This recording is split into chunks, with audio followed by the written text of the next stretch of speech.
चर्मकार समाजांचा उज्ज्वल इतिहास की ज्यांनी या चर्मकार समाजातील लोकांनी एक नव्हे दोन नव्हे शेकडो लोकांनी एकाच वेळेस कसा सहभाग नोंदवला अशी कथा मी तुम्हाला सांगणार आहे। ही कथा नाही, ही सत्य कथा आहे आणि ती कथा सुद्धा देखील उत्तर प्रदेशामध्ये गोरखपूर या जिल्ह्यातील आहे। उत्तर प्रदेशचे जे मुख्यमंत्री योगी आदित्यनाथ आहेत त्यांचा जो आश्रम त्या ठिकाणी आहे गोरखपूर येथे गोरखनाथ यांचा आश्रम आहे।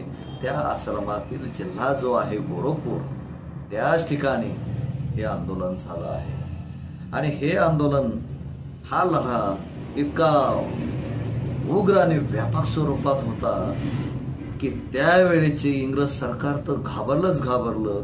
पण सगळ्यात महत्वाचं या देशातील स्वातंत्र्य लढ्याचं नेतृत्व करणारे जे महात्मा गांधीजी होते त्यांनी सुद्धा या लढ्यातून माघार घेतली। इतकं उग्र आंदोलन त्यावेळेस झालं।